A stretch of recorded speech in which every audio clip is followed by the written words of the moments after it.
우리는 메가 프로젝트를 창조와 연결하며 이 채널도 그렇습니다. 우리는 중국의 만리장성이 산을 가로질러 뻗어 있는 모습이나 국제 우주 정거장 또는 국가들을 연결하기 위해 단단한 암석을 뚫고 만들어진 거대한 터널을 떠올립니다. 그게 바로 채널 터널입니다. 그리고 맞아요. 이 세 가지 모두 저희가 영상으로 다룬 적이 있습니다. 잠깐만요. 만리장성도 했었나요? 아마 아니겠지만 86년 봄에 소련은 야망이 아니라 순전히 절박한 생존을 위해 시작된 메가 프로젝트를 수행했습니다. 이 작전에는 결국 파나마 운하 건설보다 더 많은 인력이 동원됐지만 수년이 아니라 몇 시간 만에 조직되어야 했습니다. 그리고 달이나 마철루와 달리 목표는 미래를 위한 건설이 아니라 과거 실수를 묻는 것이었습니다. 그곳은 우크라이나 북부의 오염된 숲과 콘크리트 지역이었습니다. 목표는 원자로의 폭주로 수백만 명의 식수 오염과 유럽 일부를 사람이 살 수 없게 만드는 것을 막는 것이었습니다. 소련 당국이 독일과 일본에서 첨단 원격 조종 로봇을 도입해 방사능 잔해를 치우려 했지만 기계들은 실패했습니다.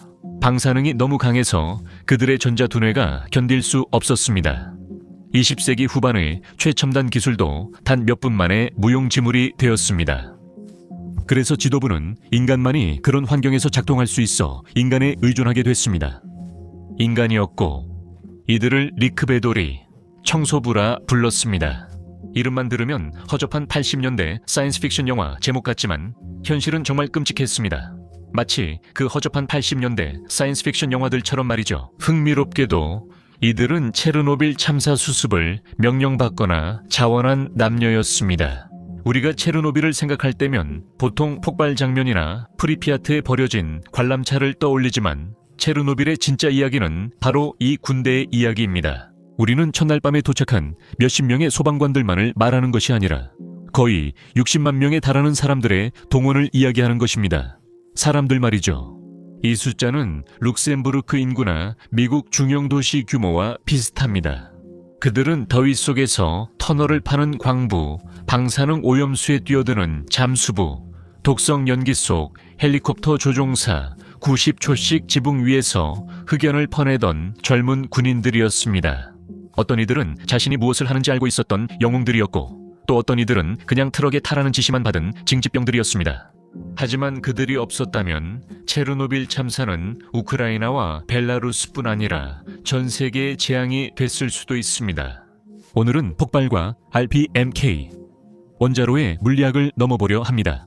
우리는 그 사고를 수습한 리퀴데이터들이 누구였고 실제로 무슨 일이 있었는지 이야기하겠습니다.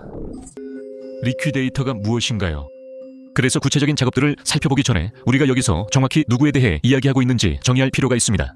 왜냐하면 리퀴데이터는 회계 분야에서 일하지 않는 이상 일반적인 경력 경로에서 찾을 수 있는 직함이 아니기 때문입니다. 물론 회계 쪽에도 있긴 하지만 그건 아주 다른 종류의 청산입니다. 이 단어는 소련의 공식 정화 작업 명칭에서 유래했습니다. 저는 그걸 발음하지 않겠습니다. 하지만 그 뜻은 체르노빌 원자력 발전소 사고의 결과를 청산하는 작업에 참여한 사람이라는 의미로 번역됩니다.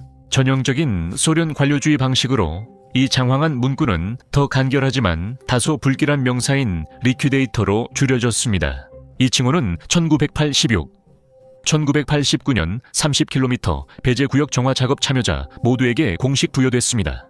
하지만 이 포괄적인 정의는 실제로 참여한 사람들의 다양한 모습을 감추고 있습니다. 우리가 리퀴데이터라고 하면 나부로 된 보호복을 입고 방사성 흑연을 삽으로 퍼내는 남자를 떠올리기 쉽죠. 그리고 실제로 그런 사람들도 있었습니다. 그들은 거대한 빙산의 일각일 뿐이었습니다. 먼저 사고 당일 밤 화재를 진압한 발전소 직원들과 소방관 등 초기 대응자들이 있었습니다. 이들이 가장 유명한 집단이며 비극적으로도 가장 높은 즉각적인 방사선 피폭을 받은 사람들이었습니다. 그 다음에는 군대가 투입되었습니다. 소련은 대규모로 군대를 동원했습니다. 수만 명의 젊은 징집병, 주로 화학부대와 보병이 투입됐습니다.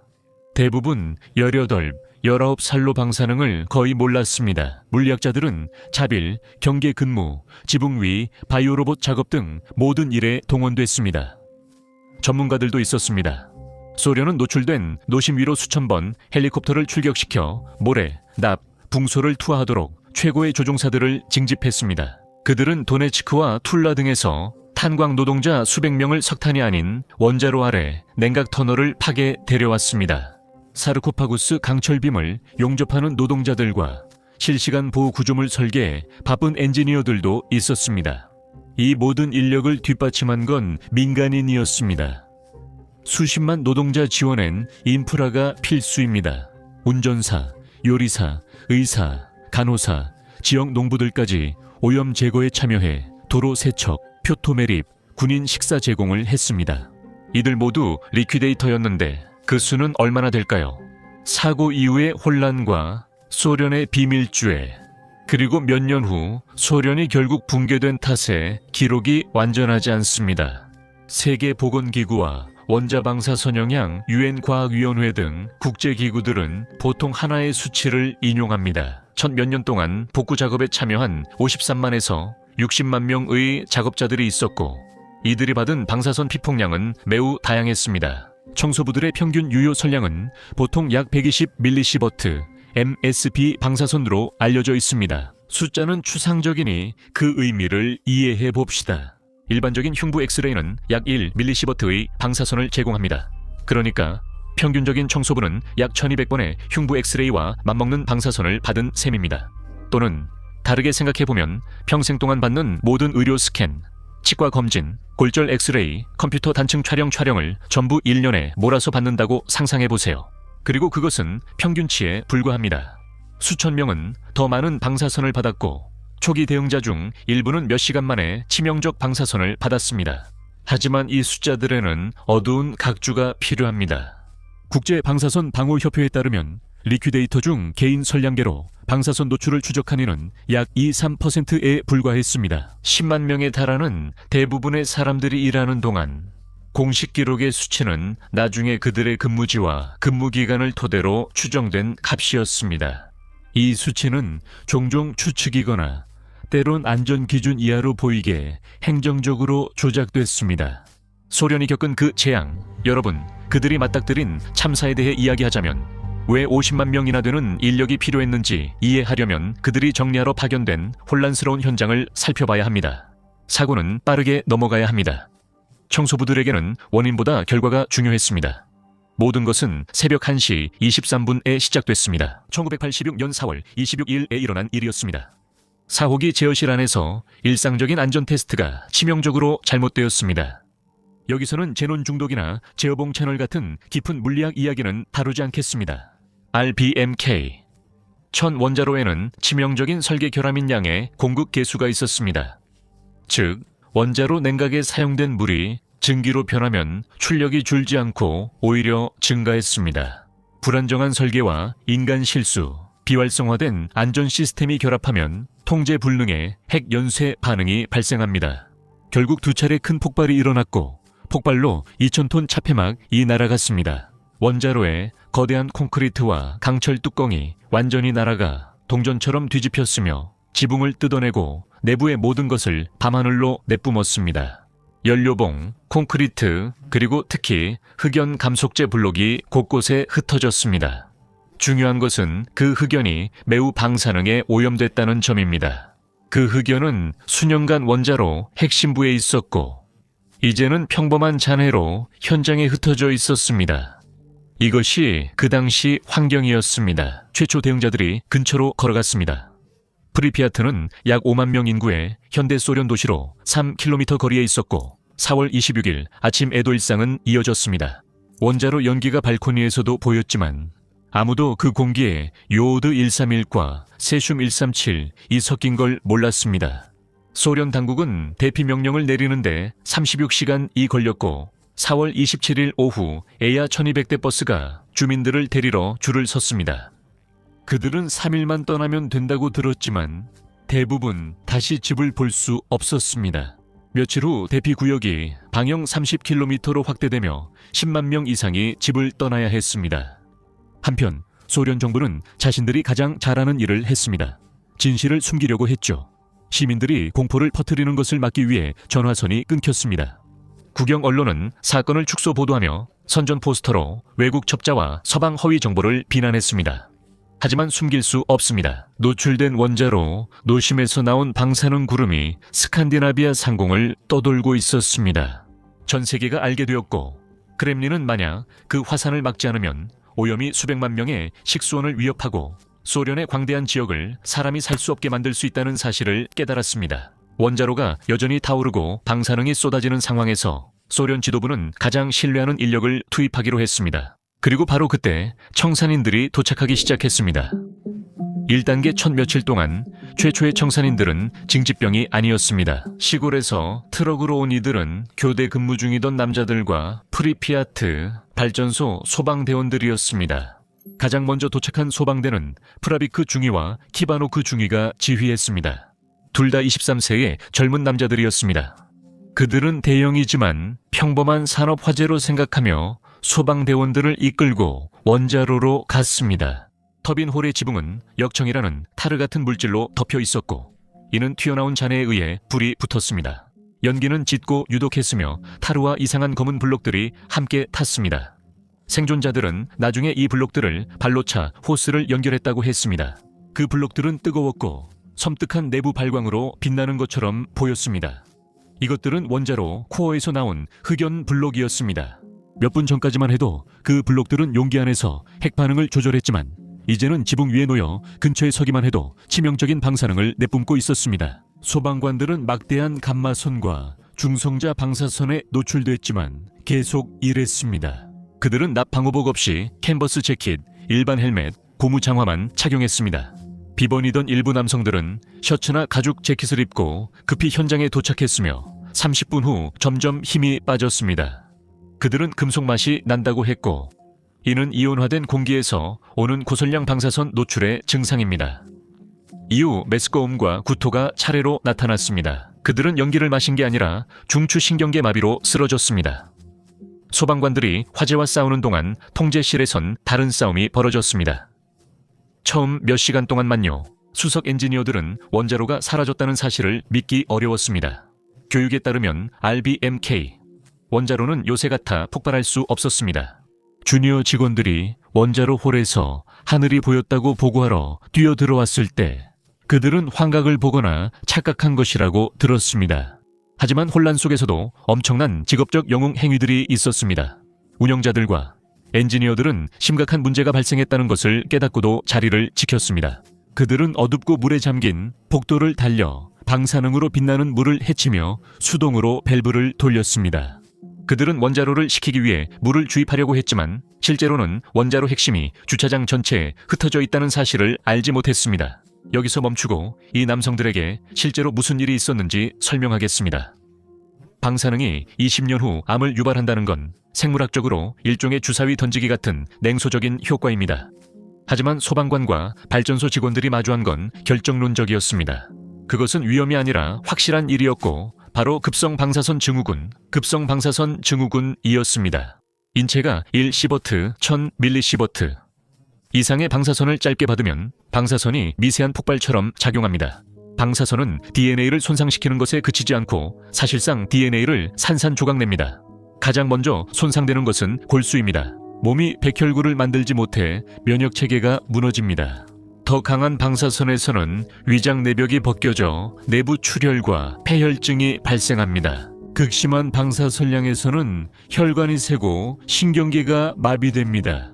급성 방사선 증후군에서 가장 잔인한 부분은 워킹 고스트 단계 또는 잠복기라 불리는 시기입니다.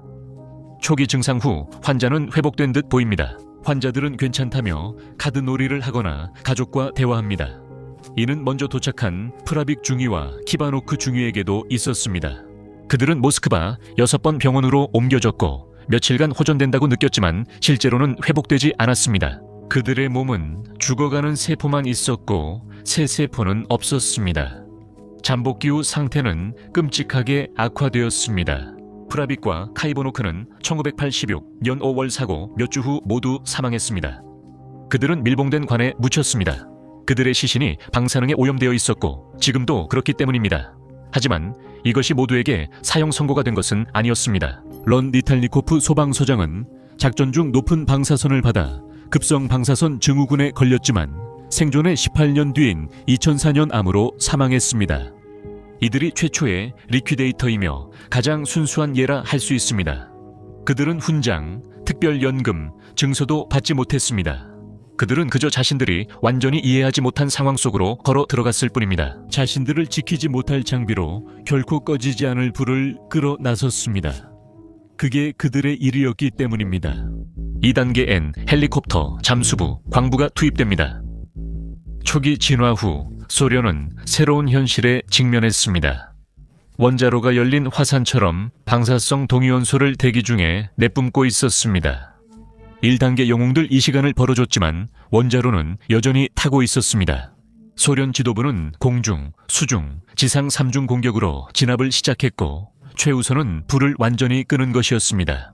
2일부터 10일까지 소련 공군은 노출된 노심 위로 1800회 이상 출격했습니다. 계획은 거칠었지만 대대적이었고 그들은 원자로 폭격으로 진압하려 했습니다. 그들은 미-8과 미-26 헬리콥터의 모래, 점토, 납, 붕소를 실어 불을 끄고 방출을 걸러내며 방사능 흡수와 핵반응 중단을 시도했습니다. 그들은 총 5,000톤의 자재를 투하했습니다. 조종사들은 전자기기를 망가뜨릴 수 있는 방사능 기둥 속으로 비행하고 있었습니다.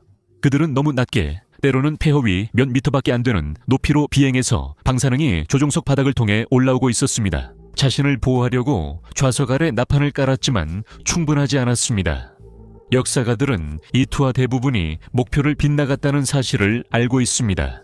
타오르는 노심에서 올라오는 뜨거운 공기의 상승 기류가 너무 강해서 모래와 납을 옆으로 밀어내 주변 잔해 위에 쓸모없이 쌓이게 했습니다. 그 당시 그들은 사실을 몰라 계속 비행했습니다.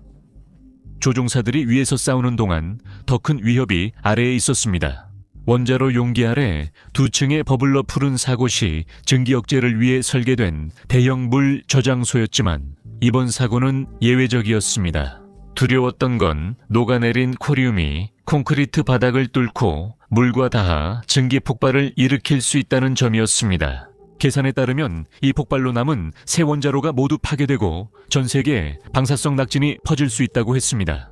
물을 빼내야 했지만 밸브는 암흑의 방사능, 오염 지하실 물속에 있었습니다. 이것이 체르노빌 자살 특공대의 기원 이야기지만 사실 신화입니다.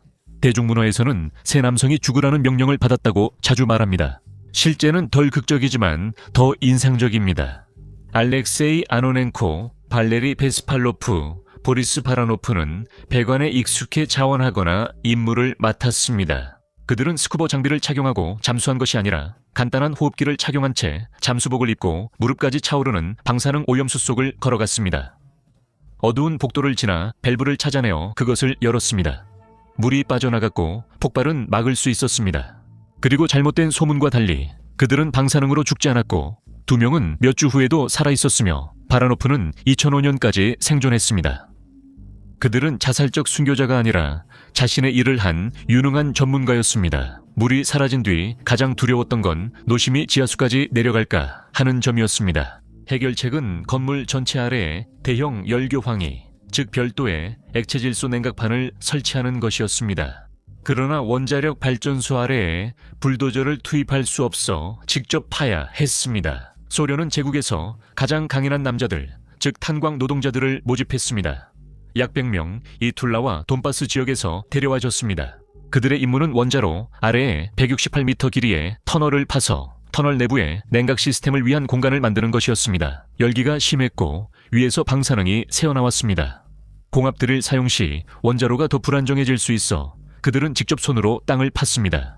너무 더워서 보호복조차 짐이 될 뿐이었습니다. 기록과 사진에는 광부들이 열사병을 피하려 속옷만 입거나 벌거벗고 일하는 모습이 나옵니다. 그들은 숨 쉴 때마다 방사성 먼지를 마셨지만 열교황위는 한 번도 작동하지 않았습니다.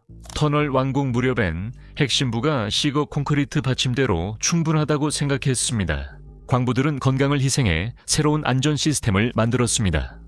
이후 전투는 지붕 위로 옮겨졌습니다. 사르코포거스 건설 전 3호 원자로 지붕의 폭발로 생긴 치명적 흑연 파편을 치워야 했습니다.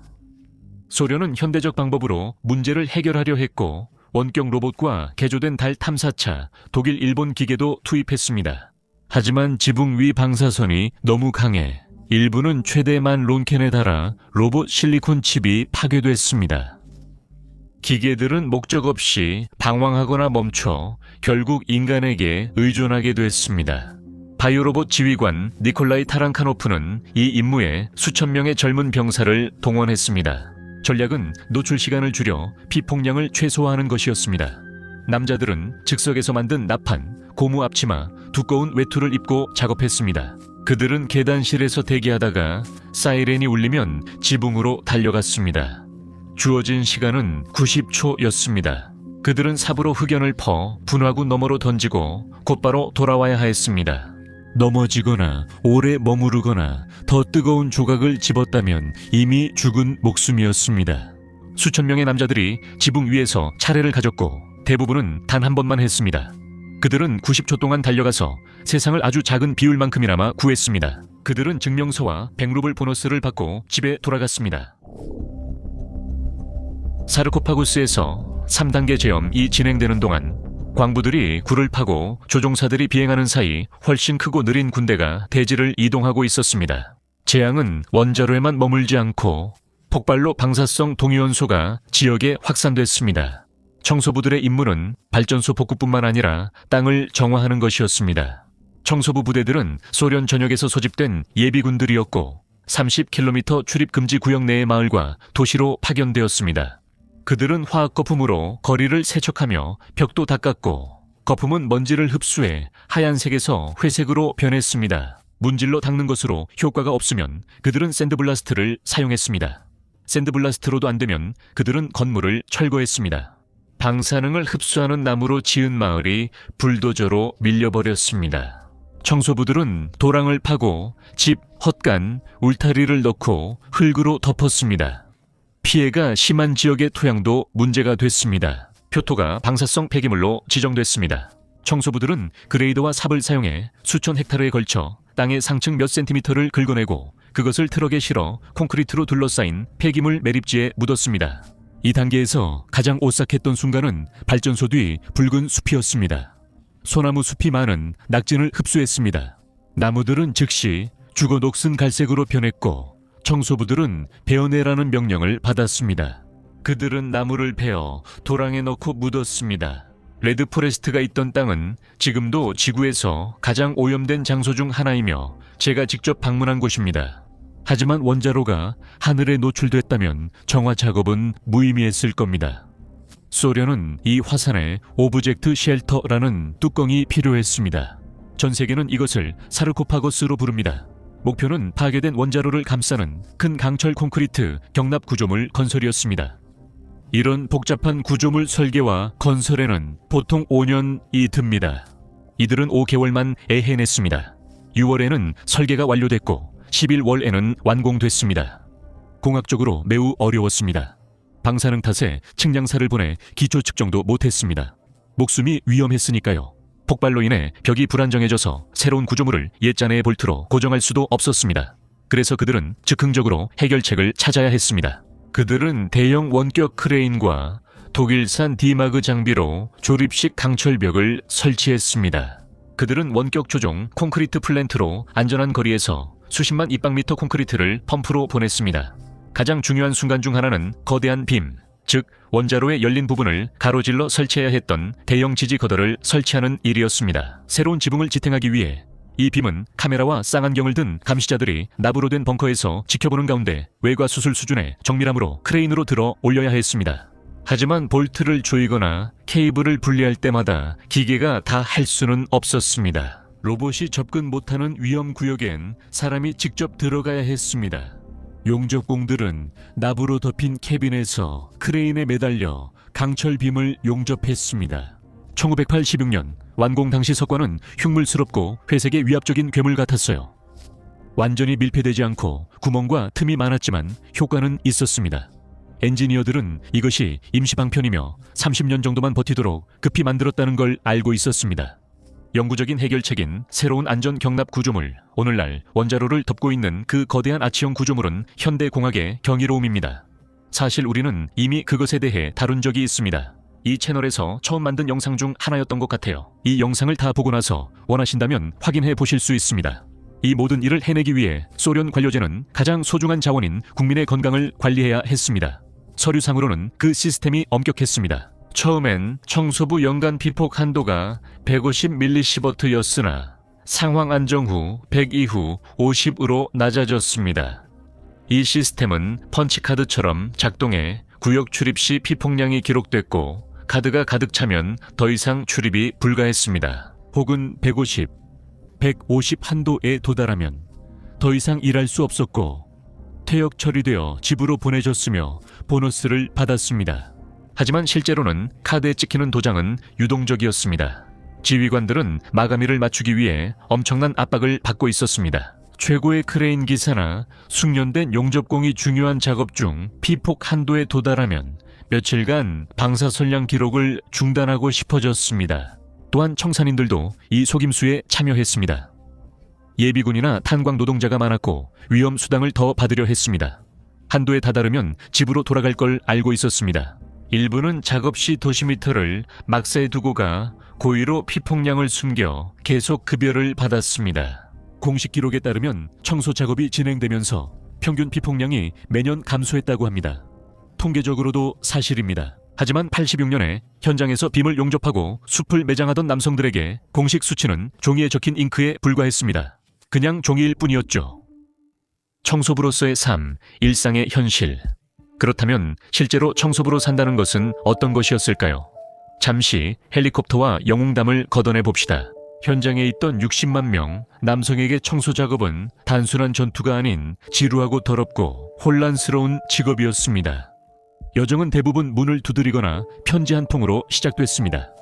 소련의 군동원 체계는 방대하고 효율적이었습니다.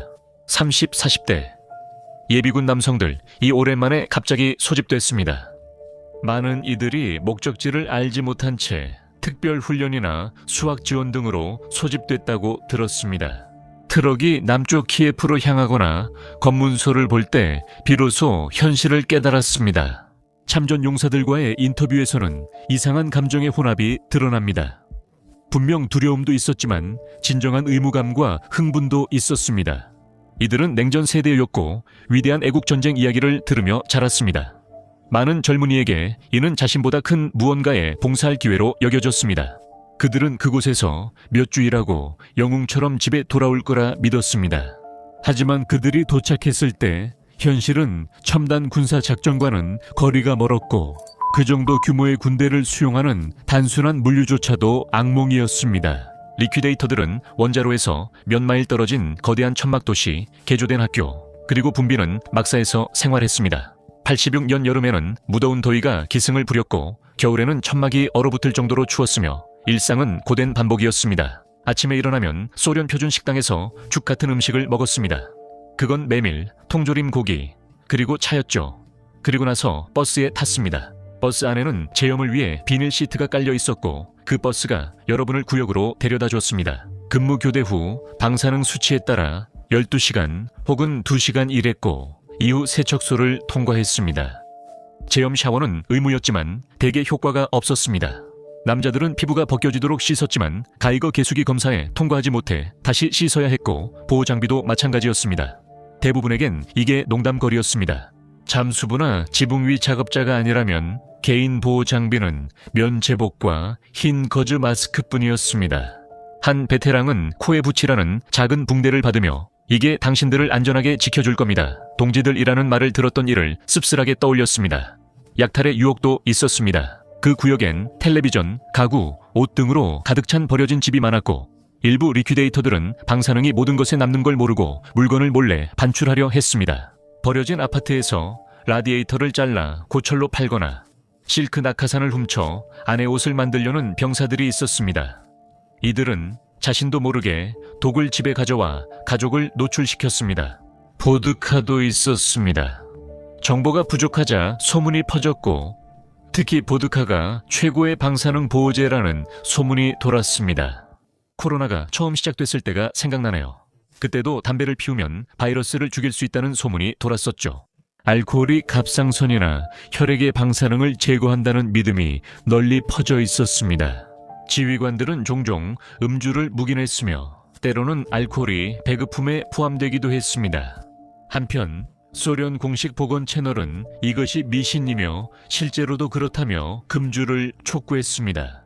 전쟁터에선 라디오보다 옆 참호 동료를 더 믿게 됩니다. 그래서 보드카도 계속 마셨죠.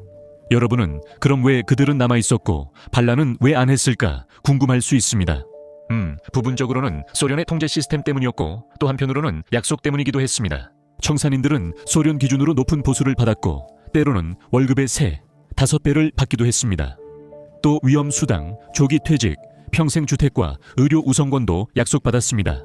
작은 마을의 공장 노동자에게 청산인이 된다는 것은 가족을 위한 더 나은 삶으로 가는 티켓이었습니다. 그것은 일종의 거래였죠. 지금 당신의 건강을 내놓으면 국가는 평생 당신을 돌봐줄 것입니다. 하지만 우리가 곧 보게 되겠지만 국가는 그 약속을 지키는데 큰 어려움을 겪게 됩니다. 서류상 그들은 영웅으로 대우받고 훈장과 증서를 받았습니다.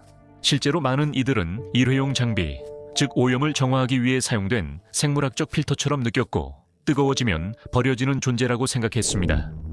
방사능이 그들에게 미친 영향은 무엇일까요? 이제요? 우리는 리퀴데이터들이 원자로에 무엇을 했는지에 대해 이야기했습니다. 이제는 원자로가 그들에게 무엇을 했는지 이야기해야 합니다. 이것이 체르노빌 이야기에서 가장 논란이 많은 부분입니다. 리퀴데이터들의 사망자 수를 찾아보면 50명도 안 되는 수치부터 거의 100만 명에 이르는 수치까지 다양하게 나옵니다. 이런 격차의 원인과 남성들에게 일어난 일을 이해하려면 먼저 생물학적 부분을 살펴봐야 합니다. 즉각적인 희생자도 있었습니다. 이들은 앞서 언급한 소방관과 발전소 직원들로 엄청난 방사선을 흡수한 사람들이었습니다. 소련 공식 기록에는 1986년 급성 방사선 증후군으로 8명이 사망했다고 나와 있습니다. 몇몇은 이후 몇 년간 약해진 몸으로 심부전이나 감염 등 합병증으로 추가 사망했습니다. 이 남자들은 실제로 부상당했습니다. 골수는 진흙처럼 변하고 피부도 타서 벗겨졌습니다. 그것은 잔인하고 즉각적이었으며 부정할 수 없는 일이었습니다. 하지만 10만 명 대부분의 청산인들은 방사능으로 죽지 않았습니다. 몇 주간 방사능은 더 길고 조용한 게임을 했습니다.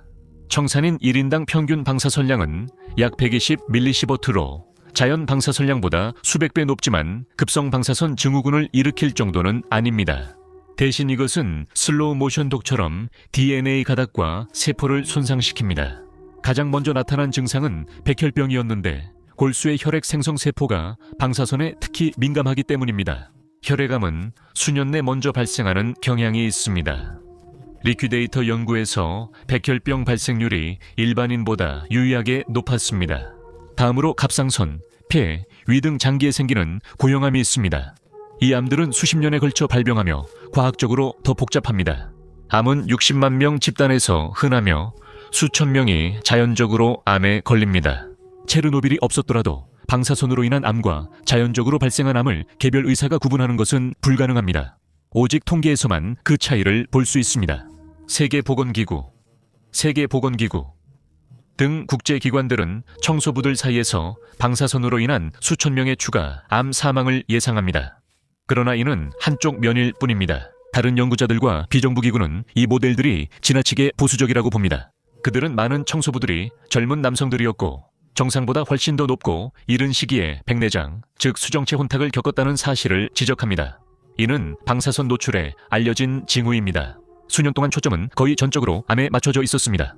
하지만 청소부들이 나이가 들면서 의사들은 또 다른 점을 발견했습니다. 그들은 놀라울 정도로 높은 비율로 심장마비와 뇌졸중으로 사망하고 있었습니다. 처음엔 스트레스나 생활 방식 때문으로 여겨졌고 이 지역은 흡연과 음주가 흔합니다. 최근 연구에 따르면 방사선이 예상보다 심혈관계에 더 큰 손상을 줄 수 있습니다. 방사선은 혈관의 염증을 일으켜 동맥경화증, 즉 동맥이 딱딱해지는 현상을 유발합니다. 하지만 참전 용사들과 의사들은 가장 큰 건강 위기가 암이나 심장병이 아니라 마음의 문제였다고 말합니다. 청산인들은 외상 후 스트레스 장애 우울증, 불안증에 매우 많이 시달리며 일부는 생리적 원인입니다. 일부 연구는 높은 방사선 노출이 인지 기능에 영향을 줄 수 있으나 대개 심리적 요인입니다. 20살의 국가로부터 영웅이라고 불리지만 사회로부터는 걸어다니는 오염원이라고 들었다고 상상해보세요. 청산인들은 집에 돌아와 낙인을 경험했습니다. 사람들은 그들이 전염성 있다고 오해해 고용이나 가까이 하는 것도 꺼렸습니다. 그들은 두통이나 기침이 올 때마다 끝이 시작될까 두려워했습니다. 세계보건기구는 이를 체르노빌의 마비 운명론이라 부릅니다. 이런 심리적 부담은 알코올 중독, 자살, 실업률 증가로 이어졌습니다. 그래서 가장 큰 질문은 최종 사망자 수입니다.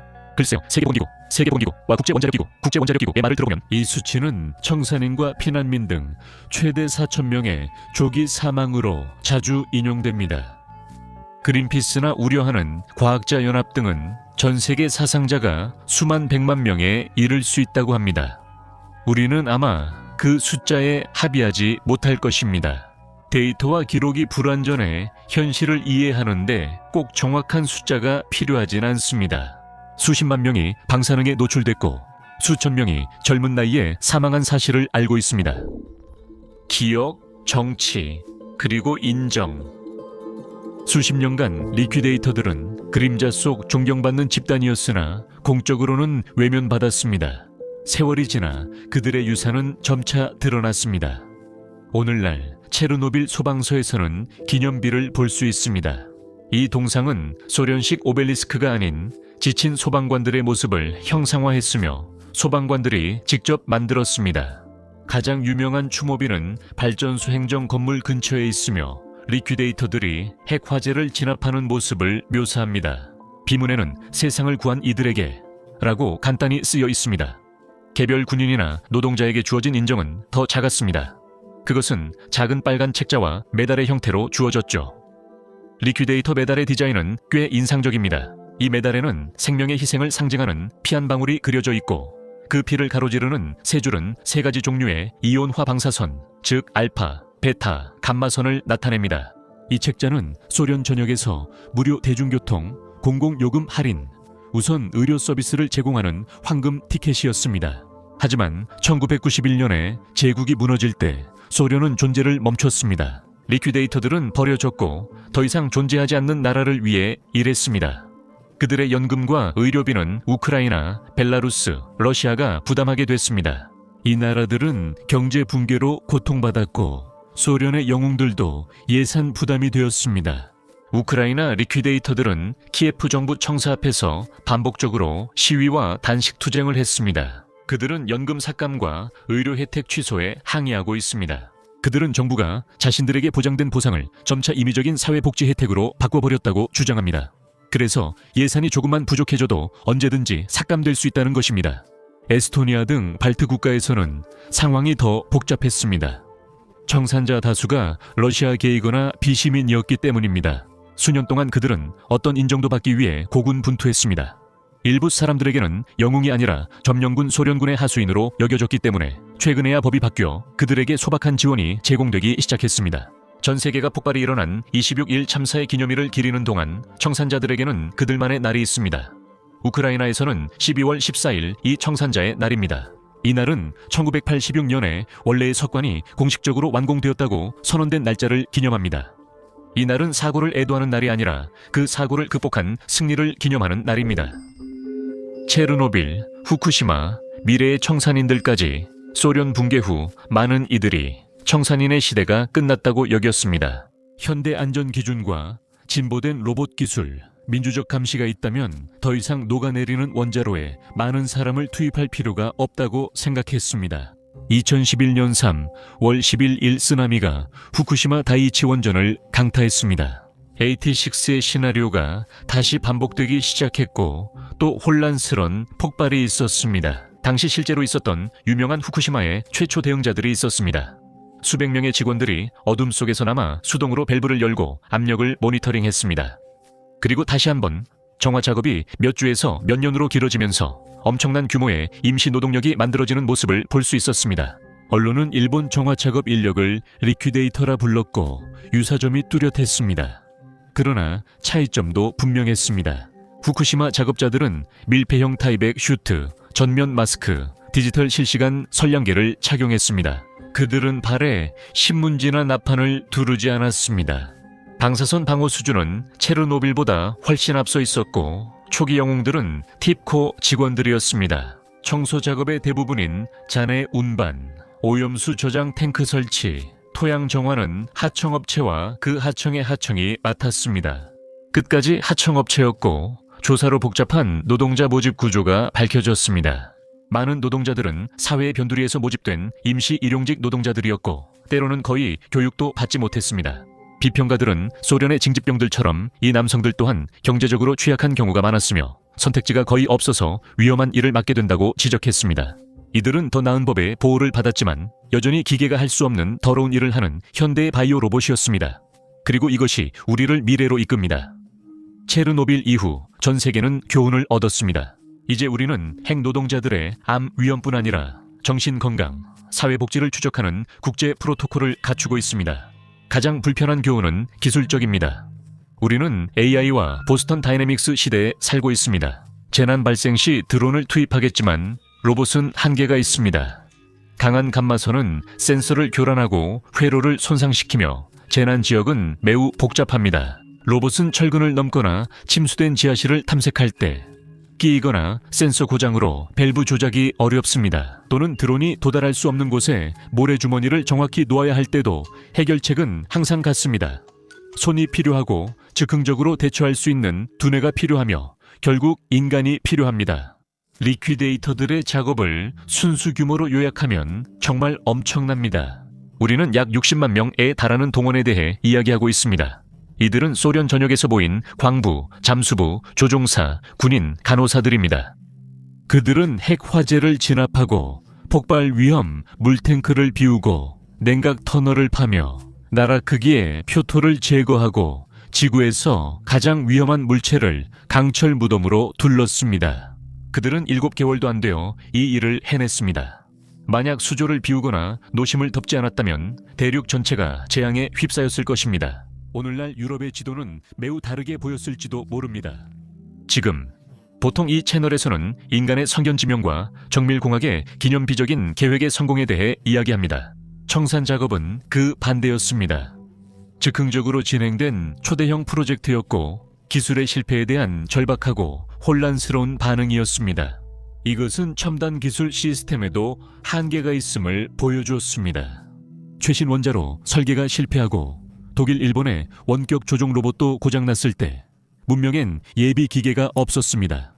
새로운 안전 경납 시설 대신 예비 동물만 있었습니다. 오늘날 그곳에 자리 잡은 반짝이는 아치는 체르노빌의 눈에 보이는 기념물입니다. 청산인들은 우리가 결코 볼 수 없었던 비계였습니다. 시청해 주셔서 감사합니다.